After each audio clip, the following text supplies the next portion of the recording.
नमस्कार, आप लोगों का बहुत बहुत स्वागत है। मैं जितेंद्र सैनी, आप लोगों का दोस्त और भाई। आज का टॉपिक है डेटा को हम नहीं पी सकते। एआई के थ्रू आप आजकल आप लोग बहुत देख रहे होंगे कि डेटा सेंटर स्टैब्लिश किए जा रहे हैं। हमारे यूपी गवर्नमेंट ने भी अपने डेटा सेंटर को स्टैब्लिश करने के लिए लोकेशन लखनऊ और नोएडा फाइंड की है। और जितनी भी एमएनसीज कंपनी है, माइक्रोसॉफ्ट, गूगल, सब अपना अपना डेटा सेंटर स्टैब्लिश करने पर लगी हुई हैं। और अब नंबर आ चुका है इंडिया का। जितनी भी अदर कंट्रीज़ हैं लाइक यूएस और यूके और सिंगापुर, जापान और थाईलैंड, मोस्ट ऑफ कंपनी अपना अपना डेटा सेंटर स्टैब्लिश कर चुकी हैं। अब नंबर आ चुका है इंडिया का। और सारी कंपनी इंडिया के अंदर अपना अपना डेटा सेंटर स्टैब्लिश करने पर लगी हुई हैं। अभी आपने देखा होगा आंध्रा में विशाखापट्टनम में क्या हुआ। वहाँ पर लोग प्रोटेस्ट करने के लिए निकले थे और उनका एक बैनर था 4 शब्दों का कि डेटा को हम नहीं पी सकते।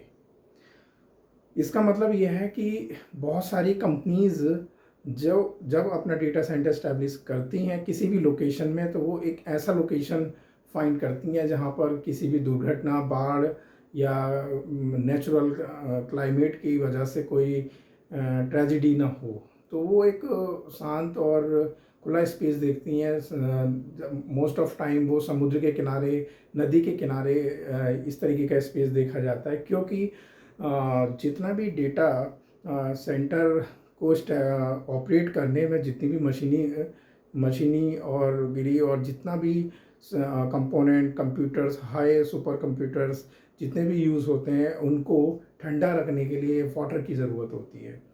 और ये वाटर किसी अर्बन एरिया में या फिर सिटीज़ में, मेट्रो सिटीज़ में डेटा सेंटर स्टैब्लिश करने से उनको ये इस तरीके का एटमॉस्फेयर, क्लाइमेट नहीं मिलेगा।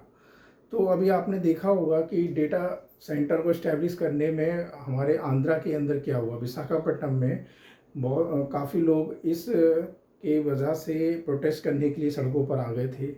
और इसका रीज़न ये था कि गूगल और माइक्रोसॉफ्ट, इनमें से ही किसी कंपनी का डेटा सेंटर इस्टेब्लिश करने के लिए गवर्नमेंट ने, चंद्र बाबू नायडू जी ने एक उनके परमिशन दी डेटा सेंटर इस्टेब्लिश करने की। और उसका एरिया भी फाइंड किया, लोकेशन भी फाइंड की।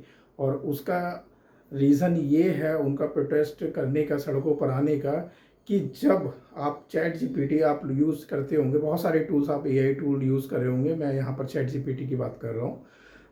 चैट जीपीटी में जब आप 15 प्रॉम्प्ट देंगे तो उसका मतलब ये होता है कि आपका 1 लीटर वाटर आपका चला गया उस चीज़ में।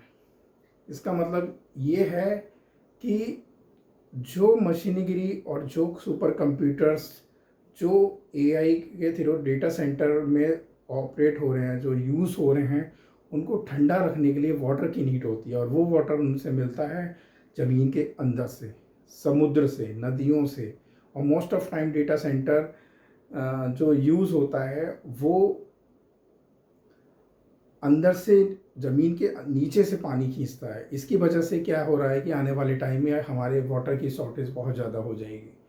और यही वजह है कि जितने भी हमारे प्रोटेस्टर थे, उनका यही डिमांड था कि आप किसी अलग स्पेस पर डेटा सेंटर इस्टेब्लिश करिए, हमारे अर्बन एरिया जहां हम लोग रहते हैं वहां पर इस्टेब्लिश मत करिए, जिसकी वजह आने वाले टाइम में हमें वाटर की शॉर्टेज होगी, बहुत ज़्यादा होगी। क्यों कि जितने भी डेटा सेंटर्स होते हैं उनको ठंडा रखने के लिए, उनकी मशीनों को ठंडा रखने के लिए बहुत सारे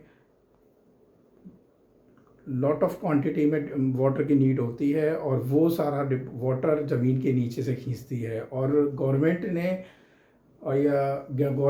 इस बात को लेकर के उनको अप्रूवल दिया है कि ये तो एक जस्ट एक बिल्डिंग है, एक आईटी कंपनी की बिल्डिंग है।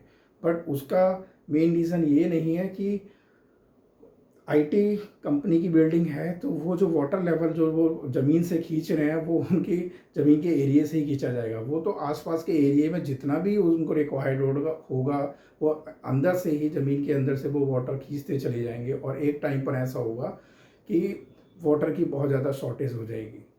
तो आजकल हर कंपनी अपना डेटा सेंटर इस्टेब्लिश करने में लगी है और आने वाले टाइम में डेटा सेंटर्स की ऑप्शंस बहुत ज़्यादा होते चले जा रहे हैं और एक नया मार्केट भी क्रिएट होता चला जा रहा है एआई आने के बाद।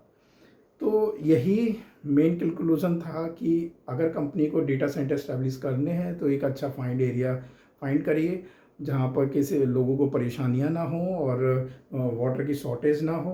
और ये भी एक इम्पॉर्टेंट सब्जेक्ट है और मेरे को लगा था कि इस पर एक डेप्थ में वीडियो बनानी चाहिए, तो मैं आप लोगों के सामने लेके आया था। इसी के साथ मुझे इजाज़त दीजिए। जय हिंद, जय भारत।